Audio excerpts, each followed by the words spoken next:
Prof. Hipnu Nugroho harus komentar juga nih Prof. Hipnu. Prof. Adrianus mengatakan bahwa ini sebenarnya tidak sulit untuk polisi. Polisinya saja yang mungkin menunggu kalau viral baru mereka bergerak cepat. Prof. Hipnu sepakat dengan hal tersebut? Ya, sepakat ya. Karena kan pertama, pada waktu kita lihat konvers ke Polresta Cirebon, itu sudah menentukan 13. Artinya 3 orang itu sudah jelas identifikasinya. Karena pada waktu penyidikan, apa itu penyidikan? Serangkaian tindakan penyidik untuk menentukan peristiwa dan perbuatan. Penyidikan serangkaian tindakan penyidik untuk mengumpulkan barang bukti guna menentukan tersangka. Nah, tersangka itu gambaran sudah jelas, Mas. Identifikasinya, orangnya, tempatnya, lokusnya, semuanya. Kan begitulah. Pertanyaan sekarang, kalau sampai sekarang sudah menentukan, itu sudah yang berdasarkan database yang sudah 8 tahun yang lalu. Sehingga kita tidak perlu khawatir. Memang betul, kalau kita sampaikan pada pengacaranya, dalam ilmu hukum, kemungkinan terjadi kesesatan bisa. Ada istilahnya mistak, kesesatan tentang subjek, atau kesesatan tentang objek, itu bisa. Atau istilahnya error personal bisa. Tapi pertanyaannya saya sepakat sama apakah segampang itu? Kan itu kan suatu yang luar biasa. Reputasi polisi menentukan sebagai tersangka sangat dipertaruhkan kalau memang betul bahwa si Peggy ini adalah bukan sebagai pelakunya. Begitu, Mas. Ya. Lantas bagaimana dengan pengakuan narapidana lain yang sudah dibebaskan beberapa waktu yang lalu soal salah tangkap, Sakatal tadi yang mengaku menjadi korban salah tangkap? Ya, pengakuan dalam suatu ilmu hukum namanya keterangan tersangka, keterangan terdakwa, itu doktrinnya adalah asas non-incrimination. Artinya keterangan yang hanya berlaku untuk dirinya sendiri. Makanya kalau kita bicara KUHP, itu tidak masuk kualifikasi nilai. Bahwa di dalam pasal 66 KUHP dikatakan bahwa keterangan tersangka terdakwa hanya untuk dirinya sendiri. Artinya, keterangan itu perlu di-cross-check dengan bukti-bukti yang lain. Dan dalam ilmu hukum tidak mempunyai nilai apapun. Sehingga dalam seperti ini, penyidik harus mengabaikan dulu. Yang penting adalah bukti yang ditemukan dalam suatu peristiwa, dalam suatu lokus bahwa mengarah bahwa dia adalah sebagai pelakunya. Itu sudah cukup. Makanya konstruksi undang-undang, keterangan tersangka, apalagi pengakuan, itu nomor terakhir, Mbak. Begitu, Mbak. Jadi murni tidak bisa cocokologi, dimirip-miripkan, namanya sama, atau mungkin lokusnya seperti apa ya? Enggak, itu terlalu sumir sekali. Karena dalam ilmu hukum itu kan begitu, tadi Pak Ugroseno bisa lihat, dalam suatu kriminalistik, selain investigasi, kemudian suatu konfrontasi, kemudian terkait dengan bentuk konfrontasi antara penyidik itu sudah luar biasa. Artinya rekonstruksi itu untuk menentukan. Rekonstruksi itu suatu taktik strategi bagaimana penyidik mengungkapkan bahwa itu dia pelakunya. Kapan seperti ini, Mas? Apapun suatu kejahatan namanya tersangka itu nggak akan ngaku, udah pasti itu. Nah, di sini bicara bukti. Cuman permasalahan memang untuk si Peggy ini kan berdasarkan bukti yang 8 tahun yang lalu. Apakah bukti yang tersebut itu bisa mempunyai kualifikasi nilai seperti sekarang ini? Ini yang jadi pertanyaan. Sehingga kalau itu memang masih, berarti kita berikan apresiasi pada Polda bahwa bukti yang 8 tahun yang lalu ternyata Prof. masih Hipnu, akurat. sebentar. Sehingga bisa menentukan Prof. gampang Hipnu, sekali. Gitu. Sebelum ke Pak Ugroseno, Prof. Hipnu mengatakan yang namanya tersangka tuh nggak akan ngaku.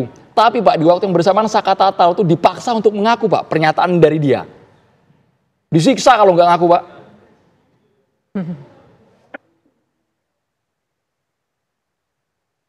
Prof. Hipnu, silakan Prof. Hipnu. Halo? Oh iya. Penyiksaan itu bagian dari suatu pemeriksaan yang keliru. Memang dalam suatu pemeriksaan investigasi itu kalau kita lihat kan dulu asasnya kalau kita bicara itu adalah asas yang disebut pengungkapan berdasarkan bukti. Kan bukti-bukti yang lalu ya. Sekarang adalah subjeknya. Hingga suatu hal yang biasa seperti itu. Asas-asas hukum menyatakan nggak akan mengaruh kalau hanya berdasarkan suatu seperti itu. Oleh karena itu langkah-langkah presumption of innocence dalam rangka penyiksaan itu suatu keliru sekali. Sekarang itu di era sekarang memang, apalagi 2016 ya, harusnya ya penyidik itu tidak melakukan seperti itu. Kan gitu kan. Nggak menunjukkan seperti itu. Kan sekarang gitu, bagaimana mengungkap perkara, itu adalah bagaimana legalitas seorang penyidik untuk mendapatkan suatu perkara. Kan gitu. Kalau sampai itu salah, lah keliru. Oleh karena itu, kecepatan menyampaikan sampai penyiksaan itu berakibat fatal. Karena apa yang terjadi nanti di pembuktian selanjutnya akan keluar. Ini yang agak sampai sekarang memang kalau kita lihat kasus-kasus pengungkapan perkara dengan kekerasan, pembunuhan, curat, itu memang kalau kita teliti, dia nekat, termasuk tidak mengaku seperti itu. Oke, baik. Nah, Itu sekarang saya ingin ke Pak Ugroseno. Ugroseno. Kan ya nyiksa begitu. Oke, baik. Sekarang saya ingin menuju ke Pak Ugroseno. Pak Ugroseno, ini kan masih ada 2 lagi nih terduga pelaku yang belum ditangkap. Nah, bagaimana menuntaskannya? Karena kan kasus ini isunya bisa melebar kemana-mana. Ada yang mengatakan ini berkaitan dengan soal kekuatan di balik pelaku yang belum ditangkap. Ada kekuatan lain di balik 2 pelaku yang belum ditangkap tadi. Bagaimana kemudian menuntaskan ini, Pak Ugrus, supaya nggak melebar kemana-mana isunya? Ya, kita kan ada propam, ya kan. Mungkin dari langkah awal waktu penyidikan pertama 2016 tadi bisa diteliti apakah penyidikannya ini sudah memenuhi unsur, misalnya ada scientific crime investigation, kemudian ada dugaan misalnya itu diperkosa dan sebagainya, berarti ditemukan cairan-cairan yang keluar dari situ. Nah, ini kembali ke hasil visum itu juga perlu diteliti kembali, sehingga apabila ada pelaku yang sebenarnya memperkosa itu nanti bisa dibuktikan berdasarkan DNA. Jadi apa yang terjadi sekarang ini seharusnya sidang sudah selesai, beberapa terdakwa sudah divonis, ya kan, 8 kalau salah, kemudian tinggal 3. Nah, keterangan-keterangan terdakwa yang sudah divonis ini kan bisa menjadi saksi untuk yang orang-orang DPO. Kemudian petunjuk pada saat penyidikan pertama itu kan ada petunjuk, misalnya rekaman HP dan sebagainya. Tanyakan apakah yang bersangkutan dulu punya HP nomor berapa dan sebagainya, bisa dicek. Ini yang harusnya terus dikembangkan, sehingga ya kalau misalnya ada salah tangkap itu bagian dari suatu risiko pekerjaan, karena nanti ada proses bisa pra-peradilan. Tapi kalau misalnya polisi benar-benar menerapkan, saya rasa Polda Jabar atau Polres Cirebon ini tidak terlalu gegabah harus menangkap seseorang yang hanya kira-kira dicurigai mukanya sama saja, mukanya sama gitu ya.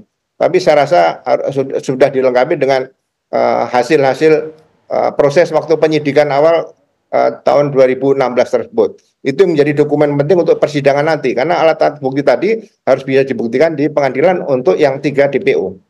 Pak Ugroseno, kembali kami ulang soal tadi publik yang mempertanyakan, termasuk mungkin kuasa hukum dari terpidana Vina yang itu kan selama ini dikenal geng motor. Tapi ternyata profesinya yang dirilis oleh pihak kepolisian adalah kuli bangunan. Dan saat ini Pak, kami tampilkan juga rekonstruksi tahun 2016 Pak, yang diperankan oleh pemain pengganti dengan alasan para tersangka kala itu merasa tidak melakukan perbuatan kejinya terhadap korban.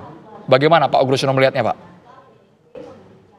Ya, di sini kesempatan untuk melengkapi atau meluruskan, atau mungkin yang dulu tidak benar sekarang menjadi benar. Jadi peristiwa-peristiwa terjadi 2016 tadi harus ekstra hati-hati, tidak boleh terlalu gegabah memaksakan harus ada pelaku sudah DPO. Jadi kalau memang DPO harus dicari memang, tapi pembuktian itu harus benar-benar peristiwa apa yang sebenarnya terjadi itu harus kembali kepada TKP, ya kan. Dulu kan Pak Krisnamurti menyatakan background, ya. Ini kembali ke TKP saja supaya semuanya nanti tidak salah arah, back asimut ke TKP.